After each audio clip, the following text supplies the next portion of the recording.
فرماتا ہوں یہ مودت جب تک آپ کے راسخ نہ ہو جائے، جب تک یہ نسلوں میں منتقل نہ کریں، کیا ہے؟ جناب ابو ذر مزاج بنے، سلمان مزاج بنے، مالک اشتر مزاج بنے. یعنی کوشش انسان کی جب بلند ہوتی ہے نا، جب انسان بہت بلند کوشش کرتا ہے تو پھر کہیں آدھے راستے پہ پہنچتا ہے. اتنی بلند اپنے لیے ہدف اتنا بلند رکھیں کہ انسان کہیں نہ کہیں پہنچ جائے. لیکن اگر ہدف ہی بہت کم ہوگا تو انسان کبھی بھی کچھ حاصل نہیں کر پائے گا. جناب ابو ذر کا مزاج کیا تھا؟ جہاں تھوڑا سا مجمع دیکھتے تھے فوراً کھڑے ہو جاتے تھے، کہا ایھا الناس، چلو جو جانتا ہے وہ جانتا ہے، جو نہیں جانتا وہ جان لے، میں ابو ذر غفاری ہوں. اس زمانے میں ٹی وی نہیں تھے، اخبار نہیں تھے، میڈیا کا یہ نظام نہیں تھا، کسی نے تصویر نہیں دیکھی ہوئی تھی، لیکن سب کے ذہنوں میں نام تھا، سن رکھا تھا کوئی ابو ذر ہے جس کے لیے رسول خدا نے کہا سب سے سچا صحابی.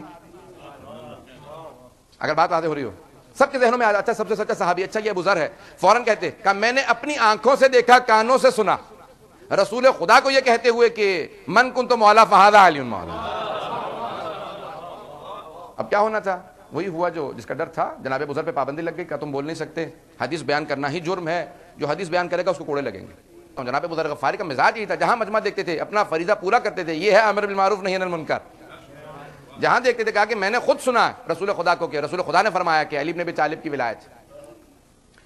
ہر جگہ پہ یہ اعلان کرتے تھے باقاعدہ. پھر تیسرے خلیفہ نے ان کو ملک بدر کر دیا، کہ شام بھیج دیا جائے، اور وہاں بھیج دیا، کہا کیونکہ یہ مدینے کے لیے تو صحیح نہیں ہے، بغاوت کا ماحول بنا رہے ہیں. اب وہاں سے بھیجا گیا شام. بہرحال جیسے تیسے پہنچے شام. پہلا دن تھا جب دیکھا، کہا کہ میں نے دمشق والوں سن رکھا تھا کہ دمشق میں تو بہت پیسہ ہے، تم لوگ تو سب سڑکوں پہ سو رہے ہو. کہا دمشق میں پیسہ ہے امیر شام کے پاس، عوام کے پاس کچھ نہیں ہے. یہ میں پاکستان کا حال نہیں سنا رہا. ایک بڑا عجیب و غریب عالم تھا. پہنچے، جیسے ہی پہنچے تو کہا کہ نہیں، یہ پیغمبر اسلام کی روش نہیں ہے، سنت رسول خدا یہ نہیں ہے کہ لوگ فقر و فاقے میں مریں. اچانک دیکھا سامنے کوئی گھوڑے پہ سوار آ رہا ہے، سونے کا لباس ہے اور مخمل، اور نہ جانے ان کا گھوڑے کا یہ عالم ہے کون ہے. کہ یہی تو معاویہ. اب وہ فوراً آگے بڑھے، جا کے لجام فرس میں ہاتھ ڈال دیا. اسے عادت نہیں تھی. اس نے کہا کون ہو تم؟ کہا میں ابو ذر غفاری. اب سوچئے کہ کتنا علم تھا اس کا. جناب ابو ذر تک کو نہیں جانتا تھا، اور آپ بنا لیجیے کاتب وحی، نہ جانے کیا کچھ بنا لیں.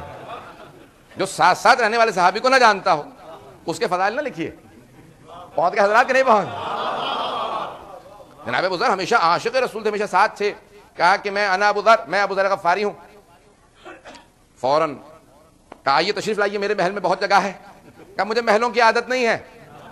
پیغمبر اسلام بوریا نشین سے، علی بن ابی طالب بوریا نشین ہیں، دونوں کا نام سننا اسے پسند نہیں تھا. کہا کہ آئیے میرے گھر میں بہت خدمت کروں گا، کھانا ہو، جس دولت کی ضرورت ہو، کپڑوں کے لباس کی، ہر طرح کی. کہا نہیں کچھ نہیں چاہیے. گھر چلے گئے. اس کا غلام تھا، بہت عقل مند تھا، تیسا. کہا میں تجھے آزاد کر دوں ایک شرط پہ. یہ سونے کے 20,000 سکے ہیں، اشرفیاں، گولڈ کوائنز ہیں، جیسے آج. کہا 20,000 یعنی جیسے 2 ملین کہہ لیجیے، 20 ملین کہہ لیجیے، اس زمانے میں رقم. کہا کسی طریقے سے ابو ذر کو دے دے، اگر دے دے گا تو تو آزاد ہے. اب ہر غلام آزادی چاہتا ہے.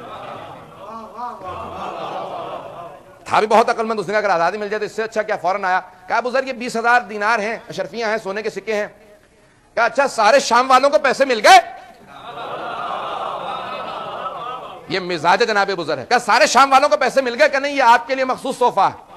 کہا مجھے خصوصی تحفہ نہیں چاہیے، سب شام والوں کو ملے تو میں بھی تیار ہوں. خریدنا آسان نہیں ہے. کہا کہ نہیں، یہ کسی طریقے سے رکھ لیجئے، آپ کے کام آئیں گے. کہا مجھے نہیں ضرورت. کہا بڑے فقیر سے تو ہیں آپ، غریب ہیں. کہا خبردار مجھے غریب مت کہنا، میرے پاس 2 روٹیاں ہیں. یہ توکل ہے. کہا میرے پاس 2 روٹیاں ہیں، ایک روٹی آج رات کھا لوں گا، اگر صبح زندہ اٹھا تو دوسری روٹی صبح.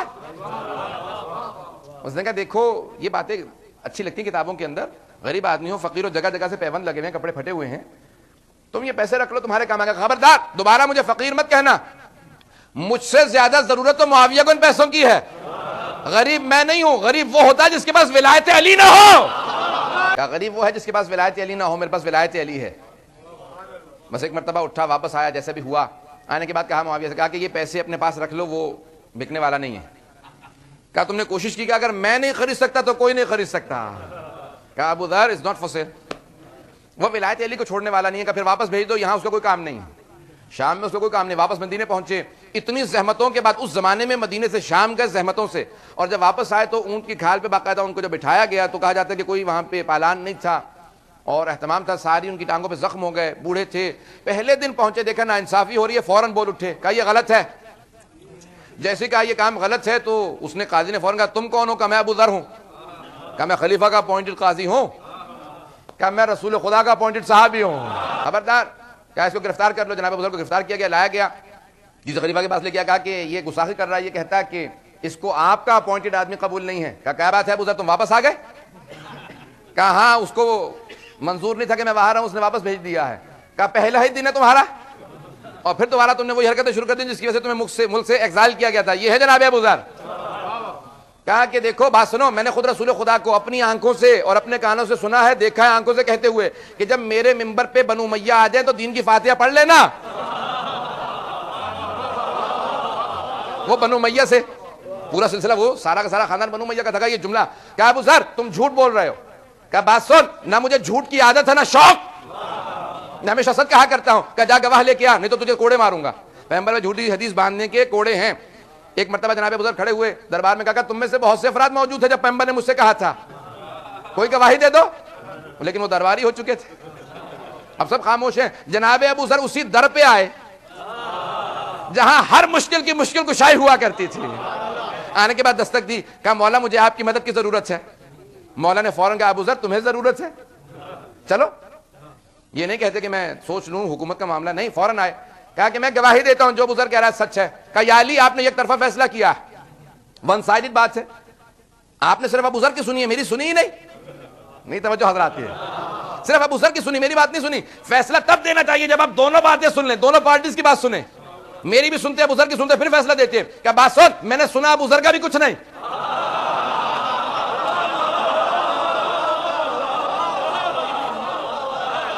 کہ فیصلہ جو میں نے دیا ہے وہ ابو ذر کا سننے کے بعد نہیں، پیغمبر کی حدیث پہ دیا ہے.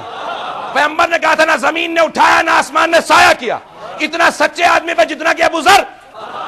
بس میں نے وہ حدیث سنی تھی اس لیے فیصلہ دے دیا کہ ابو ذر سچا ہے تم جھوٹے.